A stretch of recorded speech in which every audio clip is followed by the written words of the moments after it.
New York, New York. I remember the days when New York couldn't get anything done in New York. Everything, people were constantly trying to pass bills, whether it was codifying Roe v. Wade, which seems like something that in a Democratic controlled state you'd be able to do, or obviously more aggressive bills like having a pathway to Medicare for all in this state. Well, things have changed, and they've changed pretty quickly, very quickly, as they say. There's a democratic socialist movement happening in New York, and some are saying that they're playing the long game. Liza Featherstone is here from Jacobin. She's a columnist at Jacobin. Thank you so much for joining us, Liza. Thanks for having me, Nomiki. My pleasure. So this is my favorite topic. I could go into the weeds about this forever. All right, so let's just start off with, I'm going to throw something out there that probably a lot of people didn't know. I'm old enough to remember 10 years ago when Sheldon Silver, who passed away this week at 77, passed away in prison. Mm-hmm. Sheldon Silver, for 3 decades, about 26 years, I believe, was the Assembly Speaker. He was a Democrat.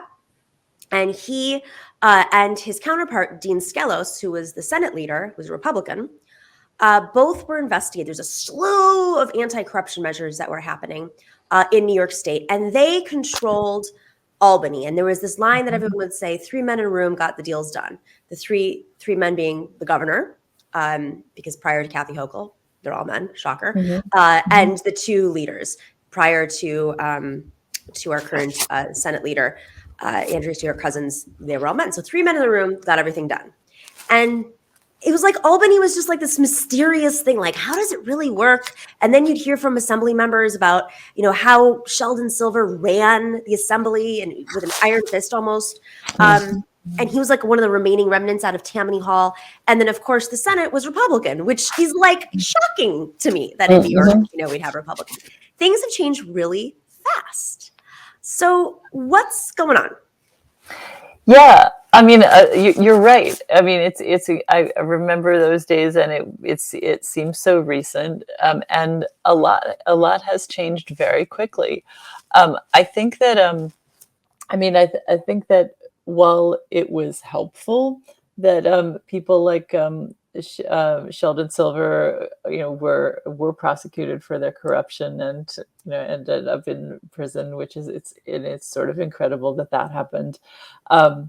But I think one of the biggest turning points was well, actually, a couple things. You can think about it as being maybe a series of little chinks rather than maybe one big turning point. But I mean, I think that when in 2018, when a group of progressives took a look at Albany and realized they were, all these people were politically active and felt like we're just banging our heads against the wall because nothing, as you said, nothing can get done.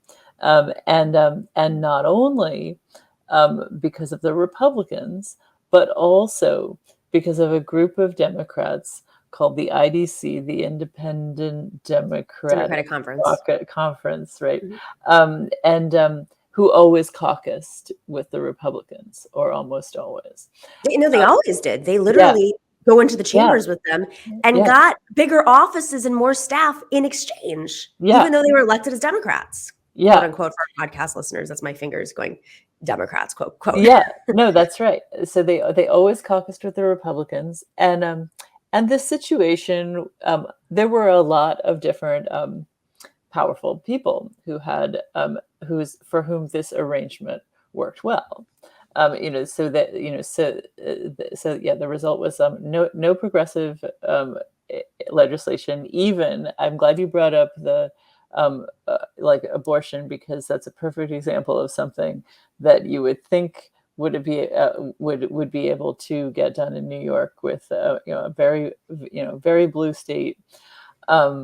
Even rich people are liberal on that issue, but no.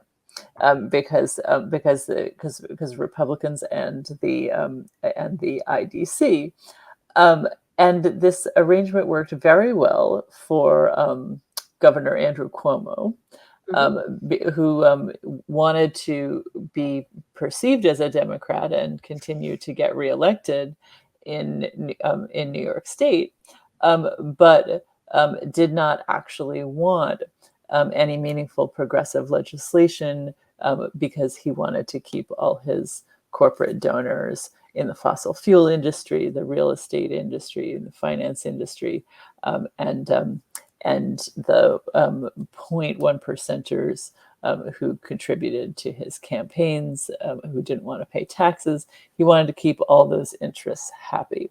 So the IDC arrangement worked great for him. And the charter schools, because the IDC was funded by real estate and charter schools. Yeah, that's right. And the Republican dominance also worked well for him.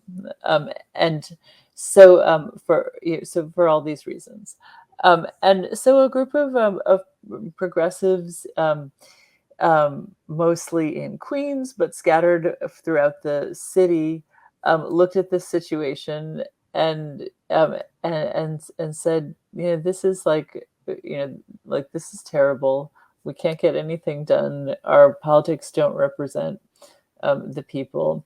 And instead of just, shrugging their shoulders and being like, well, that's capitalism, they decided to do something about it.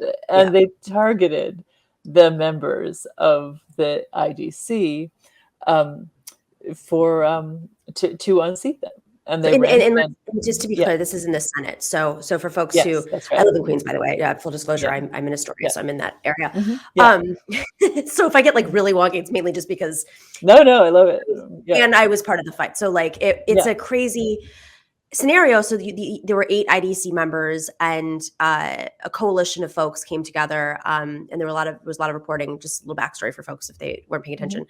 The Senate, the deputy leader of the Senate, Mike Gianaris, who's from Queens, was kind of, out there, meeting with groups, we're all working to figure out quietly, because he didn't want them knowing this, to find, some great activists to run against different members of the IDC. And it was a really toxic time. There were spokespeople for the IDC who now work for Republicans, who used to work at the New York Post, who the vitriol, and from Governor Cuomo's ministry, the vitriol, they had folks following them around. And, but, the IDC was defeated, but simultaneously there were also people running for the assembly. So that relates to your article. I just wanted to set the stage. So and actually I didn't really get into all this background in the article, but you're absolutely right to be talking about it, because it's a really important part of the context, and so the progressives targeted the IDC. Almost all, I think all but one IDC member lost their Staten Island. Yeah, that's right.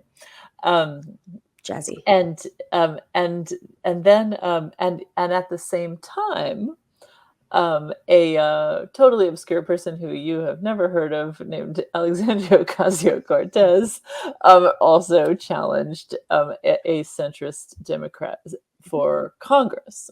Also in Queens. All roads lead to Queens, guys. Yes. I live in Brooklyn, but I have to credit Queens for this revolution. I gotta say one thing. This is funny you're saying this. I remember during the IDC years in 2018, I was working for Our Revolution at the time, which had just emerged on some of the stuff. And we were organizing an event, and I remember trying to get the event in Queens. It was with a coalition of different organizations. And some of the people at these organizations were like, oh God, no, everything's happening in Brooklyn. Why are we don't want to do it in Queens. So funny. I'm like, I'm telling you. No.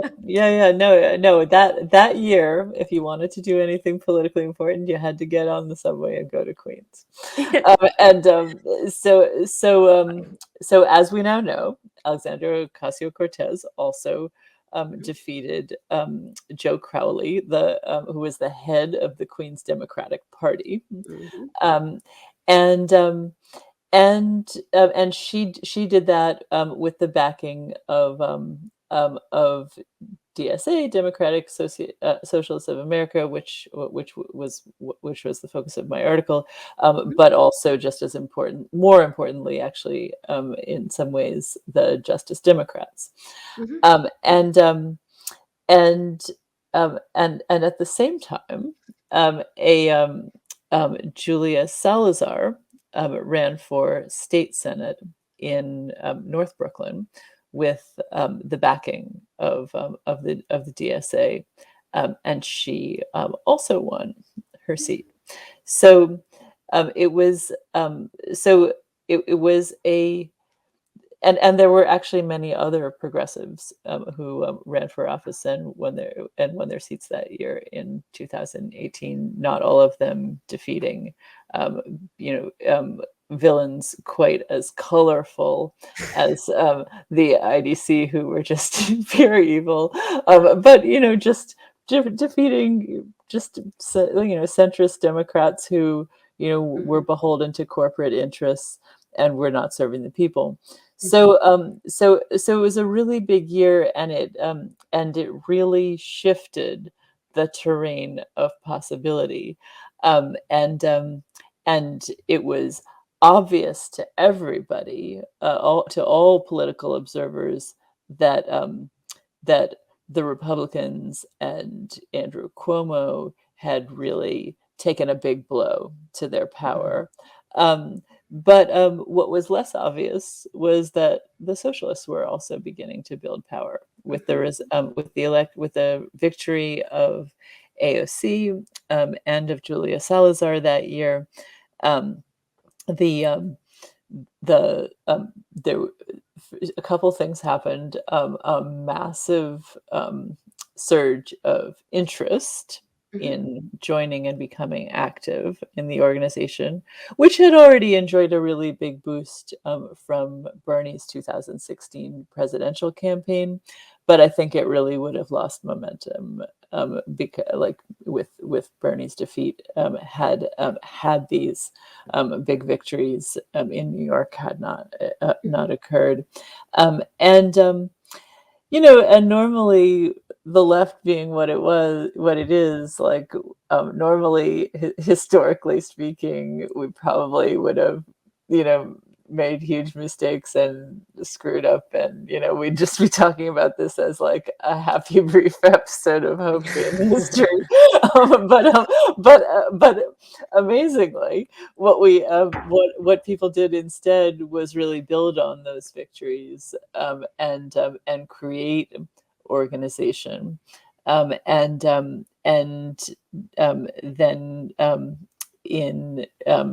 in 2020, we had more socialist victories, and locally, and in 2021, we had another wave. So it's sort of once again shifting the terrain of possibility. The last time we had this many socialists in state government was in the early 1920s, so literally a century ago. And I mean, I always found it interesting when so there's the chair of the Democratic Party, Jay Jacobs, from Long Island, who just did a great job with the last election. He lost every single seat, just so people know. Sitting Democrats lost their seats. So Jay Jacobs chairs the Democratic Party, and he's always saying New York is much more conservative than people think, and it's always been more conservative. Now, granted, there were Republican governors and, of course, Republican mayors, and now there's a Republican mayor that registered as a Democrat, but that's actually not true. And when you look at the 20s and you see the progressive era was born here in New York.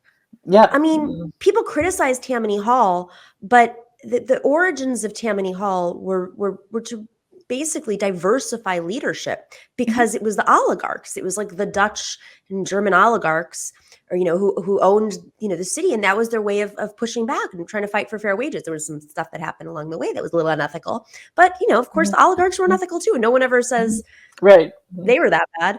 That's right.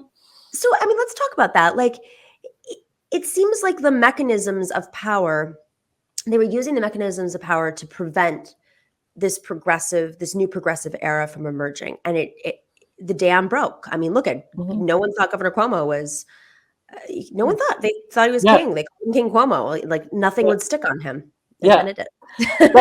That's right. Oh yes, yes. So that's another really important part of the story, right? Is I mean, it's interesting. It is and it isn't part of this an important part of the story because this progressive and also socialist shift, this sort of shift of the horizon in New York State um, was already well underway. But then early last year, Governor Cuomo was after years of just running a classically old school, disgusting sexist workplace where Hmm. women just like had to tolerate all kinds of sexual harassment and just blatant like sexualization and all of that stuff. Creepy. Creepy, and also I just think it must have been so scary for them, like because a lot of times we've all worked in workplaces with creepy bosses, and sometimes it's terrible, and sometimes it's like forgettable, and whatever. Sometimes it's like not that big a deal, but but it's it's a big deal depending on how much power your boss has over you. Hmm. um, That's right. and that's and often often the boss has tremendous power over women, and in their case the boss was the governor, Hmm. and he was the governor, and he was someone that even reporters and just everybody in the political establishment was scared of. So Hmm. it really must have been so scary to have somebody like that singling you out for like unwanted sexual attention, and I just cannot imagine. And it was very brave of them to come forward, um, and um, and um, so many women did come forward, and the the behaviors were widely reported, Hmm. and eventually the thing that no one ever thought would happen did happen, and Governor Cuomo was forced to resign. A number of things really shifted in the political landscape further because of that, because because Cuomo had been just an incredibly stubborn and powerful representative of the state's ruling class, Hmm. um, And and nasty too. I mean, and let's for folks don't know his personality, he and very his nasty, staff were mean very, yeah, and would literally like would hold grudges and retaliate, and he had all the money to do so and hire folks. It was a very toxic, outwardly toxic. Like sometimes you read these stories about politicians, you're like, oh my god, these seem so nice, and then you mhm, read about the toxic workplaces. It was everywhere. And so that's right, can you imagine these women, like, and I know some of them who already were in a toxic workplace with someone who was retaliatory and mean. I mean, they had yes, files on Lindsay Boylan. I know, It's yeah, horrible. Sorry, I horrible. didn't mean to cut you off. I just didn't know if people knew his No, personalities. no, you're Like, exactly right. No, that's no. Thank you for amplifying what I meant. I mean, everything about that must have been so scary for right. them. And you know, um, so it really was. But it was it was there was sort of like a feminist greatness in seeing Andrew Cuomo exit the stage, but then it also really opened up the political possibilities still further in the state, Mhm. because he had really been standing in the way, like even with the IDC out, um, you know he did something with the IDC out and the Republicans also, many of the Republicans also out. Cuomo did concede to more progressive demands than he would have, but with Cuomo out, it's been better yet.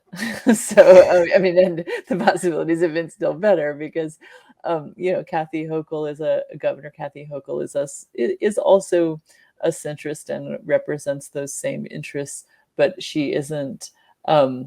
She doesn't have as uncompromising a political style, That's right. and she just simply doesn't have the same iron grip Right. and determination to uphold the status quo that Cuomo did. Yeah, it seems that way. Like, I know people are saying, "Oh, she's just like," she's not really. It's not the same. It's not the same, and she needs to also prove that she's not the same. So there's Exactly. leverage there for the progressives to Yes. really come in and say, like, is it really going to hurt you that much to increase the minimum wage? Or obviously the minimum wage has increased, but we can go even further in New York because it's so expensive to be here. That's right. That's right. And it's also the change. I mean, the changing composition in Albany combined with the change at the top it's an exciting moment. But even more than that, though, I think there's a sense at the grassroots that our organizing can make a difference. That's right. And that it's really worth it to get involved in politics. And I think that that's something we just never saw that in New York before. That was the big takeaway for me in this article was, sometimes when you're hitting walls and there's many losses on the path, and we know the statistics, at least for women who run, it takes an average of 3 times to run before you win. But keep in mind also, like, there's so little infrastructure around the country forget about progressives, for Democrats, like, right. So it's going to take a lot to like rebuild in many parts of this country. Mm-hmm. New York has that infrastructure here, but which I think was wonderful, and it was the iron fist. They needed an iron fist to hold back the progressive floodgates, right? Let's mix metaphors here, but but like in parts of the country, I mean, I think this is a great thing to read if you're living in rural Arizona where you think it's not doable, because it is doable. I mean, this was really, really hard to do, but the progressive message works everywhere. Everyone wants higher wages. I think that's right, and there are different challenges everywhere, and I don't want to make it sound like it's easy, but I do want to build on what you just said, because a lot of times people hear about these these progressive or socialist victories in New York, and they're just like, well, that's New York, right. As if it was as easy as getting a leftist on the Berkeley City Council or something, and it's like, we 10 years ago, we did not think any of this was possible, as you highlighted in your introduction. I mean, we were just as hopeless as someone in some small town in Arizona feels. Like we did not think that we could get progressives and socialists into government. We did not think that we could fight the ruling class, and part of it is, it's like, yes, we have a more liberal electorate than in many parts of the country, but we have a far more organized and mobilized ruling class, to fight. I mean, these people have serious organization, and they have serious money to protect. That's right. And so I just want to underscore, it is not people who don't know the history and don't know where this came from, and don't really know much about class politics, often kind of minimize this situation. But actually, I do think it really shows that that organizing can work, and that wherever you are, have a hard look at your situation and figure out what the vulnerabilities are. That's right. Very well said. Liza, fascinating article. If you haven't checked it out yet, folks, you can go check it out at Jacobin, how New York's Democratic Socialists are playing the long game, which is important because that's what the Republicans do. That's what the far right. That's what the I don't even know. I don't even know if it's Republicans at this point. It's like the Roger Stones of the world, whatever he is. And that's who we're up against. Is like they are playing a long game, and they have been playing a long game because they don't have the people. We have the people. But we also have to think very, very, carefully and strategically. So, Liza Featherstone, thank you so much for joining us. This was such a great conversation. Thank you, Nomiki. It is your support of this show makes this show happen. Shocker how that works. If you know, but a lot of news platforms, they depend on corporate money. That's why we cover this stuff. You can go to patreon.com/the Nomiki Show, and that is how we sustain ourselves. Patrons are our lifeblood. Other platforms are always shifting around their algorithms. It is our patrons who are consistent. You too can get some swag, and we're going to be doing some special events. Go to patreon.com/the Nomiki Show.